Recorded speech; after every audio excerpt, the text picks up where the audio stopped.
نام تو یہ نہیں ہے. ابو لہب کا نام کیا ہے؟ عبد العزا. اب ابو لہب کا نام نہیں، یہاں پہ کنیت کو ذکر کر دیا. اس کی کیا وجہ ہے؟ تو مفسرین نے اس کے بارے میں اپنی مختلف آراء دی ہیں. مفسرین میں سے بعض کا کہنا یہ ہے کہ ابی لہب جو ہے یہ اپنی کنیت سے اپنے نام سے زیادہ مشہور تھا. بعض مفسرین کا کہنا یہ ہے کہ اللہ تعالیٰ نے یہاں پہ ابی لہب جو لے کے آئے ہیں یہ اس لیے لائے کہ لہب کا معنی شعلہ ہوتا ہے اور یہ اس کے جہنمی ہونے کا گویا کہ سرٹیفکیٹ ہے. دو کول آ گئے آپ کے سامنے مفسرین کے. اچھا، تیسرا جو ہے وہ مذہب وہ یہ بھی آتا ہے کہ یہاں پہ ابی لہب کی کنیت لانے کی وجہ یہ کہ بظاہر وہ خوبصورتی میں دیکھنے کی وجہ سے جو اس کی کنیت رکھی گئی تھی اسی کو یہاں پہ ذکر کر دیا، تو اس کے علاوہ کوئی اور بات نہیں سمجھ میں آ رہی.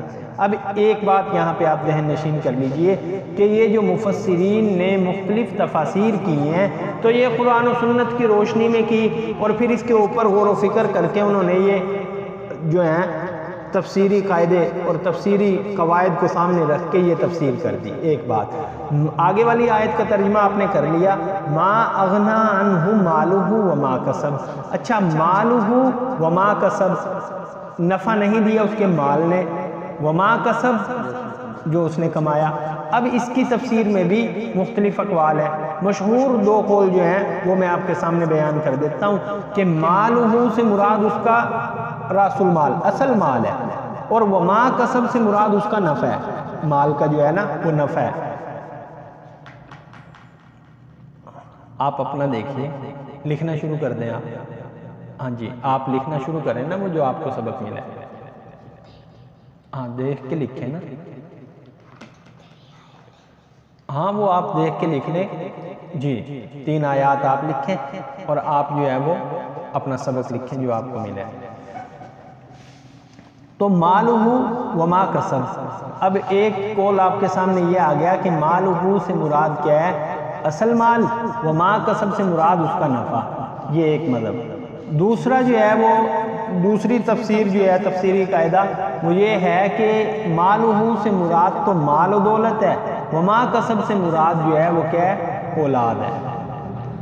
کیونکہ اس نے یہ بات کی تھی رسول اللہ صلی اللہ علیہ وسلم کو تانے دیتے ہوئے، یہ بات کی تھی کہ میرے پاس تو مال و دولت بھی ہے اور میرے پاس اولاد بھی ہے، تمہارے پاس کیا ہے؟ تو اسی کا جواب اللہ تعالیٰ نے اس انداز میں دیا کہ تمہارے نہ تو مال نے فائدہ دیا نہ تمہاری اولاد نے فائدہ دیا، ان قریب تم دہکتی ہوئی آگ میں جو ہے وہ ڈال دیے جاؤ گے.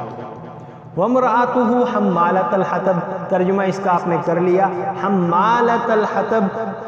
اس کی بھی مختلف تفاسیر کی گئی ہیں. اس میں کہا گیا کہ حمالۃ الحطب سے مراد یہ کہ یہ واقعی لکڑیاں چن کے لاتی تھی اور رات کو جب لکڑیاں کانٹے دار لکڑیاں بوجھ بھاری بھرکم بوجھ جو ہے وہ جنگلات سے ڈھونڈ کے لاتی اور لا کے رسالت امام صلی اللہ علیہ وسلم کے راستے میں بکھیر دیتی تاکہ حضور صلی اللہ علیہ وسلم وہاں سے گزرے تو تکلیف ہو. ایک تو یہ اشارہ ہے مفسرین کا کہنا یہ ہے. دوسرا یہ ہے کہ آپ صلی اللہ علیہ وسلم کے حوالے سے نہیں بلکہ حمالۃ الحطب قیامت میں یہ زقوم بہت ساری لکڑیاں جو ہیں وہ اکٹھی کر کے جہنم میں اپنے شوہر کے اوپر پھینکے گی اور اس کے اندر اور زیادہ آگ بھڑکے گی. ایک تفسیر یہ بھی ہے.